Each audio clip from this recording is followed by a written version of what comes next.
Welcome to Jury Files, where we unravel the narratives behind the verdicts. In this series, we delve into the minds of jurors and the dynamics within the juries that led to their final decisions. This podcast steers clear of the trial specifics or the events leading up to the incident in question. Instead, our focus is on the deliberation process itself, so we won't be dissecting the backstory of the case. Our journey here is about understanding the how and why behind the jury's conclusion.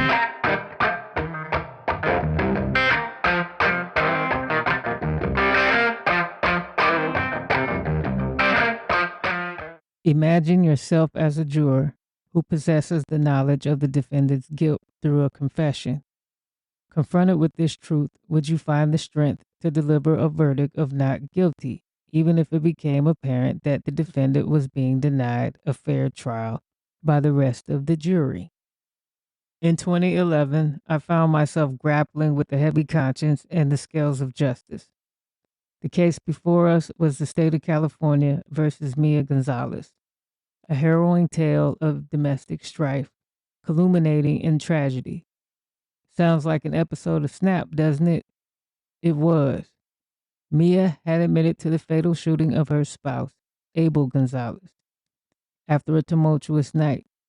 Her voice, laden with confession, reached us through recordings from the initial 911 call to the police's arrival, from the sterile confines of the police station to the solemn courtroom where she testified. As the evidence mounted and her guilt became apparent, I was faced with a jury that seemed to veer away from impartiality. The decision that lay ahead was not just about determining guilt, but also about upholding the sanctity of a fair trial. First up was Dawson. He's in his late 30s and an elementary school teacher. He told me he started voting when he turned 18. Have you ever been on a jury before? No, no, I have not. Huh. Do you know the difference between murder and manslaughter? Yes, I do. I believe one of them is premeditated and the other is not. Next up is Sally. She's retired in her late 60s, and she too started voting when she was 18.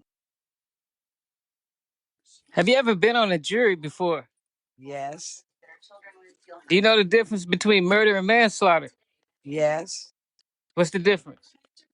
Manslaughter is a lesser, well, it's murder, but it's certain degrees. They have certain degrees of murder. And manslaughter is a lesser offense than some second degree or meditated or first degree murder. So murder is murder, but it's degrees of murder. Okay. You ever been on a murder trial? No. Understanding the difference between murder and manslaughter is crucial due to the varying levels of criminal culpability based on intent and circumstances. Do you know the difference between murder and manslaughter? Yeah, I think so. Would you like to elaborate? Murder is like when you intentionally kill someone. Manslaughter can be accidental. Okay, that's good enough. Have you ever been on a jury before? No, You've never been on the jury? no, I've been called for jury duty. I've never been picked. That's Darcy. And much like her peers, Sally and Dawson, Darcy exercised her civic duty by registering to vote at 18. Now in her mid 40s, she reflects a common narrative among those I interviewed. Only 1 in 3 has ever served on a jury. The passage of time from the age of 18 to one's 30s or 40s can significantly shape an individual's maturity and perspective on jury service. This evolution is often colored by media consumption or the phenomenon known as the CSI effect. For those who don't know, the CSI effect can influence a person's perception of legal reality, possibly harming both sides, defense and prosecution, by expecting more than what is given in terms of evidence. The obvious reality is that every registered voter may one day be summoned to serve on a jury where they could potentially decide the fate of another. It's a profound duty that can be scarred by misconceptions. You don't want to be the juror believing the justice system finds defendants guilty beyond a shadow of a doubt and not beyond a reasonable doubt, and then argue with the rest of the jury about how you're right. Such outcomes emphasize the need for a well informed electorate capable of navigating the complexities of the legal system with discernment and precision. In this case, it took the jury 13 days to find the defendant guilty, 11-1, of voluntary manslaughter. What took them so long, you may be asking? Well, I can only speak about how I came to my conclusion. I don't believe even to this day the jury knows how I honestly voted or when I came to that conclusion, but I did let them know every day what was in my mind.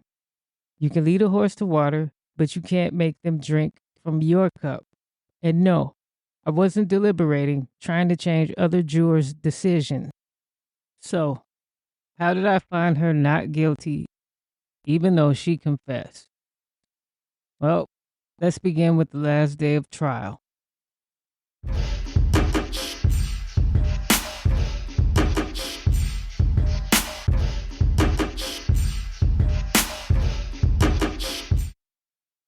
Closing time. The day of closing arguments was also the first day of deliberations. Before we could begin, we had to wait for a courtroom in the old courthouse to be prepared. It was larger and could accommodate the bigger crowd that had shown up for the end of the trial. The judge announced. We waited patiently and quietly for 20 to 25 minutes. In that time, I reminded myself of how I would conclude my decision on a verdict. Even though guilt beyond a reasonable doubt may have surfaced through the evidence, I was uncertain as to what crime she had committed and why she was guilty of that crime. This case appeared to me as a theory in geometry, such as the Pythagorean theorem, where a squared plus b squared equals c squared.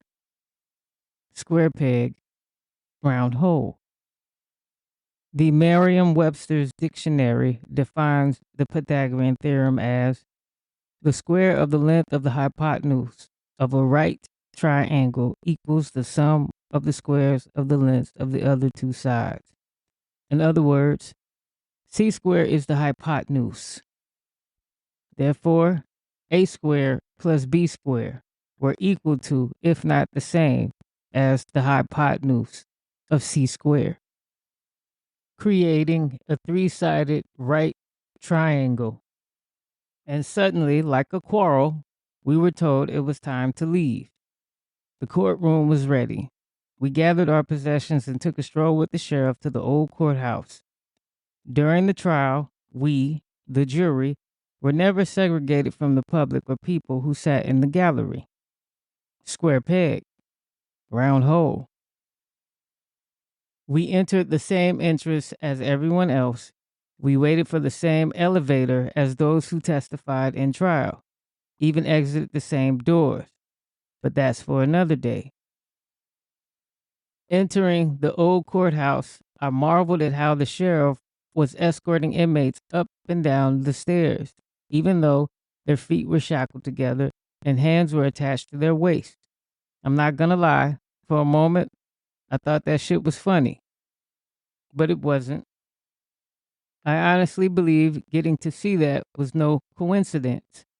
Then we were led up the same stairs as the inmates and taken to a different floor other than where our new courtroom was.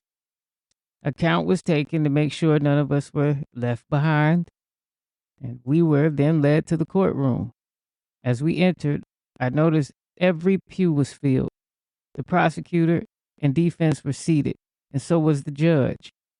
This courtroom appeared out of a movie or something you see on the TV, full of space, crafted in wood.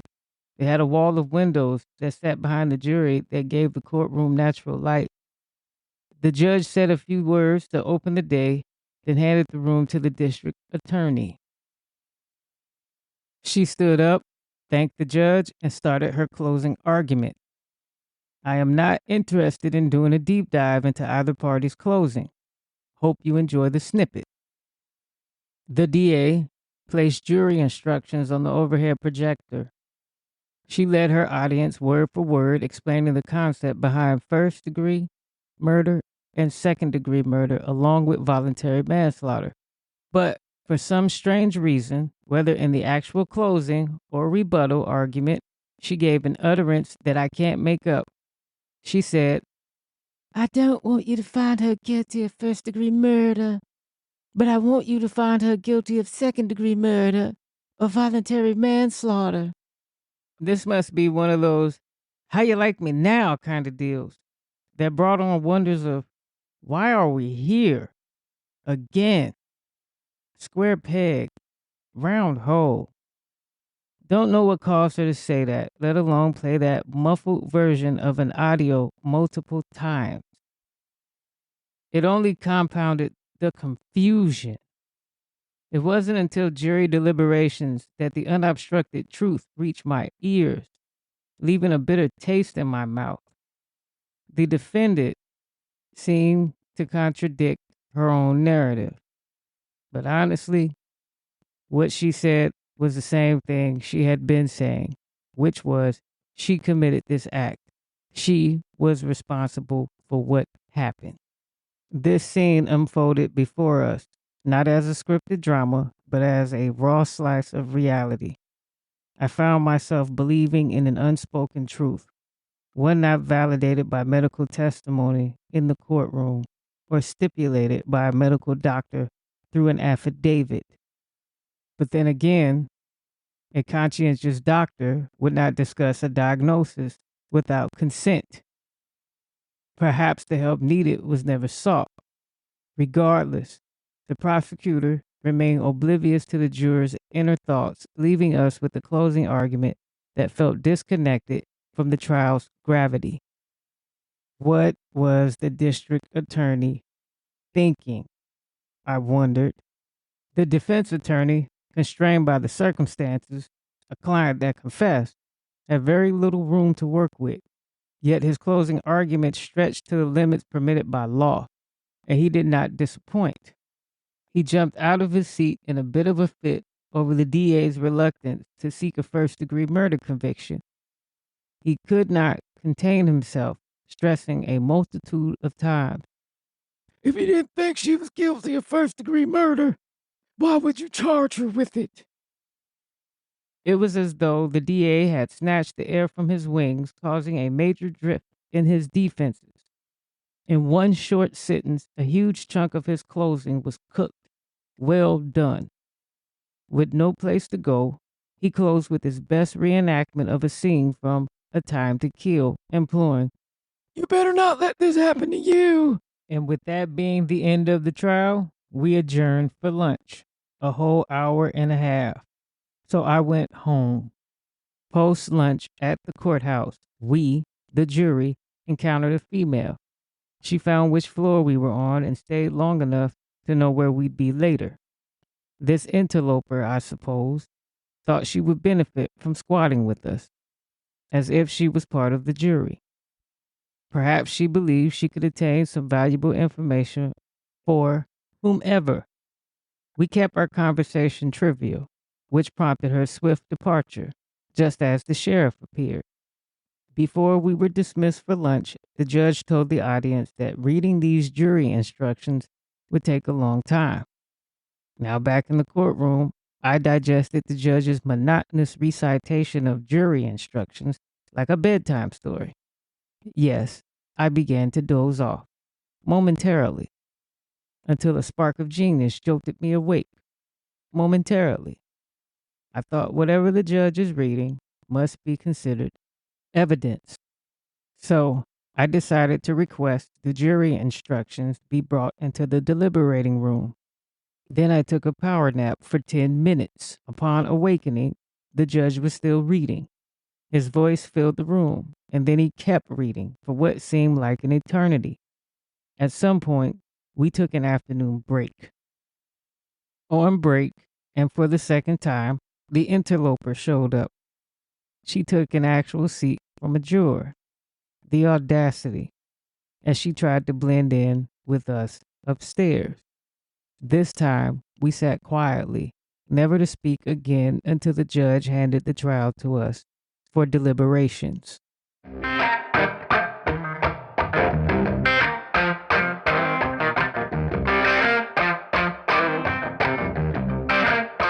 Deliberations, day 1. After being handed the case, we were sent on another stroll, this time back to the courthouse we knew. They stuck us in a deliberating room that had a restroom and all the kitchen appliances that we needed. The room even had windows. The call for jury foreperson was swift, with only one person's hand raised and other jurors seconding. We had a foreperson.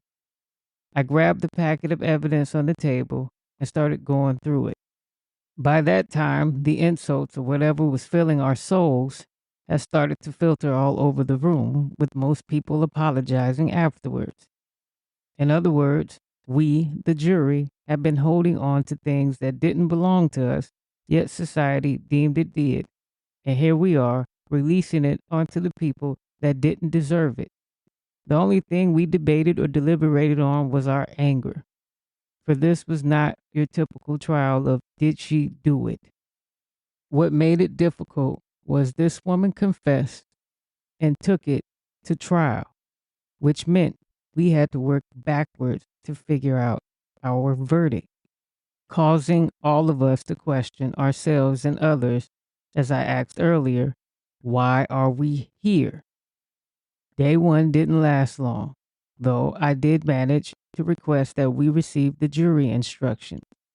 Once we got a response from the court that they would make copies of the instructions and get them to us, all we needed was patience. So we decided it would be best for us to call it a day after 2 hours at 4 p.m. So we left in anger.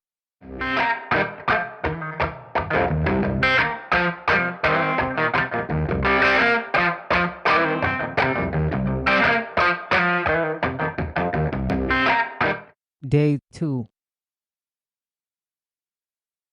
The following morning, we reconvened at the courthouse at 9 a.m.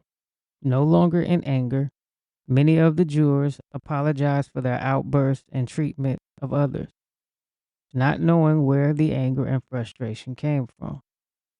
All was forgiven. Although the jury instructions had not arrived, we engaged in typical juror discourse, attempting to align our personal convictions with our individual legal definitions of first-degree and second-degree murder. It was during these discussions that I observed a faction within the jury intent on swaying the collective to their viewpoint, seeking a compromise to achieve a verdict. This was a source of frustration. After all, an 11-1 vote for guilt is still a verdict, as is an 8-4 vote for acquittal, yet neither constitutes a conviction. Our jury consisted of 9 women and 3 men, and as you might expect, it was the women who took charge and led the way. Although we tried to work as though the jury instructions weren't coming, I found that time was useless because we were going off our memories or notes instead of actual definitions defined by the court. So I became mushmouth when we started conversing over the evidence.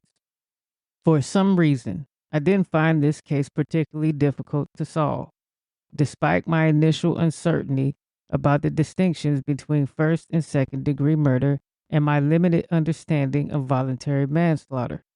What I was certain of was that the defendant had not committed murder. This belief stemmed from her testimony during the trial, where she repeatedly shifted blame onto the victim. During the direct examination, her lawyer questioned her about a specific incident involving her husband and an unsavory moment with a gun. On cross-examination, the prosecutor pressed her on this scenario, revealing that the defendant was essentially crying out for help and deflecting her actions onto her spouse, thereby creating reasonable doubt. It seemed cold and calculated, but that's often the strategy when trying to beat a case. I bring this up because the defendant failed to provide a clear account of what transpired in the room the night of the incident to the police or while she testified. I realized this case hinged on the words Mia used when speaking to the police that night. I kept reminding myself, I don't know what happened in that room. And if I couldn't honestly determine what occurred based solely on her statements and the detective's inability to get her to fill in the blanks, then I was left with a crucial line from the Miranda rights. You know, the rights they read you while you're getting arrested? Anything you say can and will be used against you in a court of law. This was the crux of the case for me. The jury instructions finally arrived right before lunch. Each juror was given a hefty 3-inch 3-ring binder filled with directives. What surprised me was numerous pages were entirely redacted, while others had selective omissions, perhaps an explanation for the court's snail-like movements. As we began treading our way through first-degree murder, which is malice aforethought and an intention to kill, this is ultimately why the prosecutor expresses a motive. Strange how we did not receive one of those. Yes, you heard me clearly. No motive for why the defendant did this. How do you charge someone with first-degree murder when you don't have a motive? Perhaps we were waiting for a split second. We, the jury, never discussed a motive. The closest we got to one was the photographic evidence of suitcases in the bedroom. But we couldn't talk about the suitcases in the bedroom because, well, the issue never came up the whole time Mia was talking to the cops. Crazy thing was, she would not stop talking to the cops. Look, the district attorney could not pry open this woman and get her to talk about the suitcases even while she testified. Her own lawyer had a problem with getting her to open up while she testified about things that could possibly help her. We did not clear her of first-degree murder because the DA said so. We did our due diligence. If you strictly go by the evidence that's in this case, you'll notice she deflects a lot onto her husband. You'll also recognize he wasn't violent towards her like she said.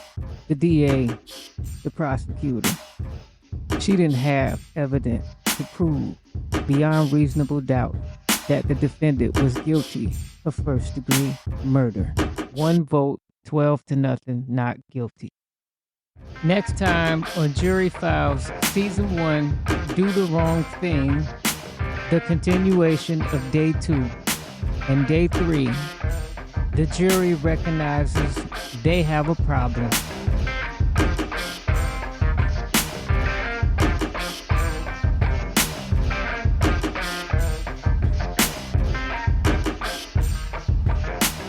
This episode of Do the Wrong Thing was written by me, recorded by me, edited by me, executive produced by me. Who am I? Padea, spelled and pronounced like the vegan cheese.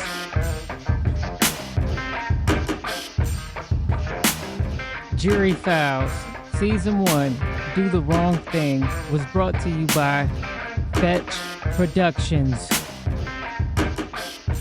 Make sure you listen to Fetch Production Presents Jury Files, Season 1, Do the Wrong Thing, anywhere you get your podcast.